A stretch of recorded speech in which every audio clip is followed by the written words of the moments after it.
What's going on, YouTube? I am coming on today to put out a couple of disclaimers, speak on some pretty important information. Hopefully I got the ears of people who've got some sense.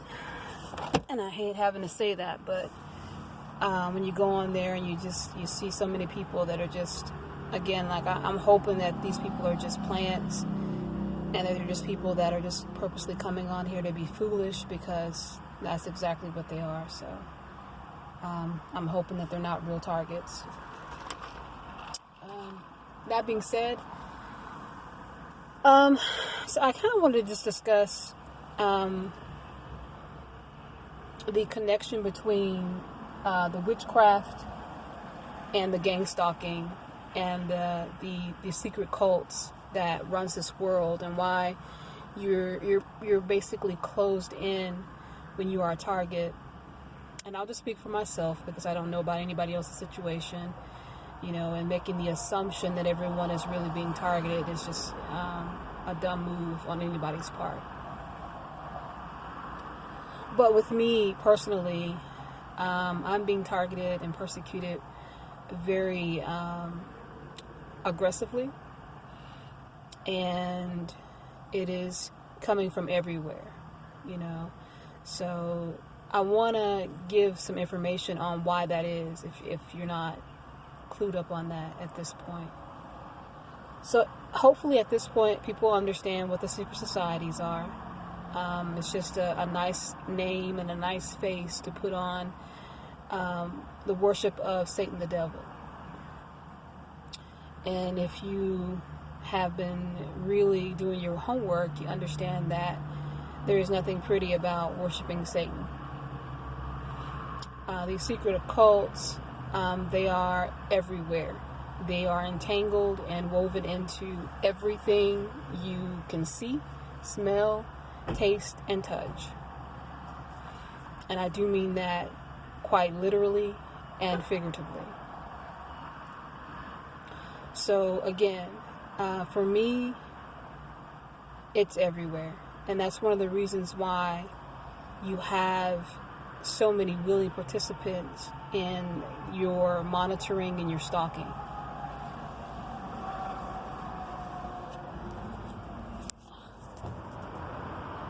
Like this girl sitting here just posted up against her car watching me talk.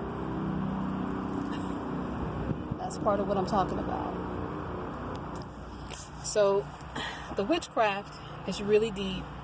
A lot of these people are possessed. Most of them are possessed, which is one of the reasons why they behave in a hive mind disposition. They move when the other moves, they speak when the other speaks, and they share thoughts. This stuff is real.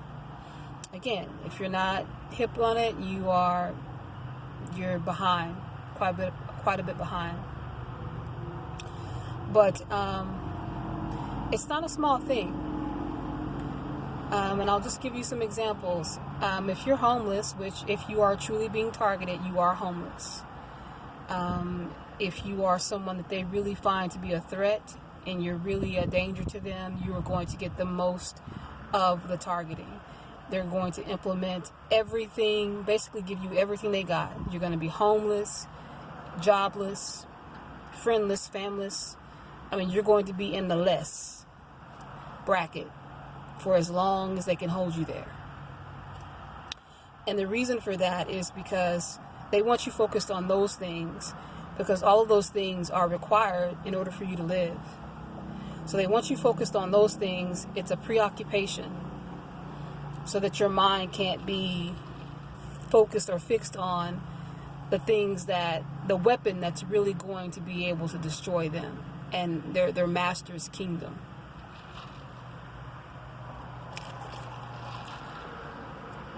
So while you're worried about all those things, you're not focusing on the other thing.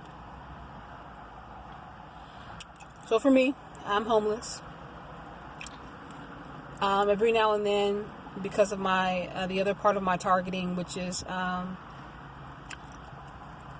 assault, systematic drugging, systematic assault, sexual assault. I will go to a shelter every now and then. And it doesn't really matter what city or state you're in. If you notice, a lot of these shelters are church-based. They're going to be, Catholic this, Catholic that, Presbyterian this, Presbyterian. All of these places are connected to what? Freemasonry. All of these churches are connected to Freemasonry. If you don't believe me, and when I say all, it's A-L-L, all. And if you don't believe me, then educate yourself. Don't just sit up and debate it. Educate yourself and then debate. Because by then there won't be a debate, because you will have the truth. But they're all connected to these witchcraft, these esoteric, these secret societies. They're all connected. It's all a mirage. It's all a mirage. I hate to break it to you and to burst that bubble, but they are all connected. They are not on your side, and they are not serving the God that you say you serve. They're not.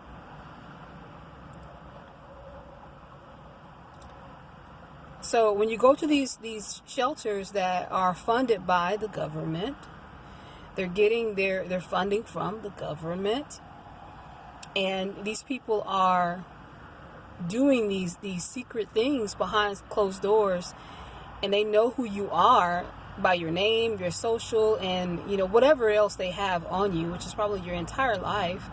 They're going to make sure that you are dealt with and handled the same way that the world is handling you. So don't be dismayed when you go and you get these responses and these reactions from your shelters, from your government assistance, when you're trying to get food stamps, you're trying to get assistance because they force you out of your job. The odds of you getting assistance is going to be pretty low, because what? You are asking for help from the enemy.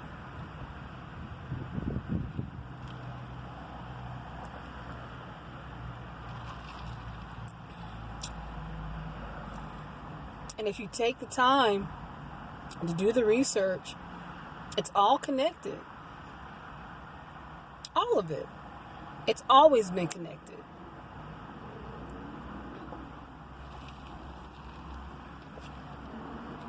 When you go to the doctor, I went to a doctor because, they were giving me all kinds of nonsense about taking certain vaccinations to be at the shelter. And so I went to the doctor for, some of the vaccinations or whatever, because I kind of negotiated getting blood drawn as opposed to having any type of medication or any type of actual vaccination applied or administered. I'm thinking that's going to be a better way or a better scenario. And at the end of the day, it's as soon as I walked in, they came in with and it was just one. It wasn't a whole panel. It was just one. And they came in with 7 vials to draw blood.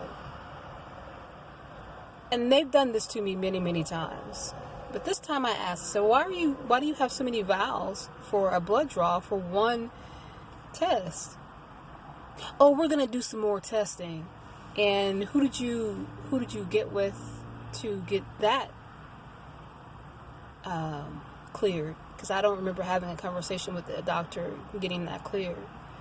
Well, that's typically what we do. I'm a grown woman, and typically when I'm going to have blood taken out of my body, I'm going to be given permission.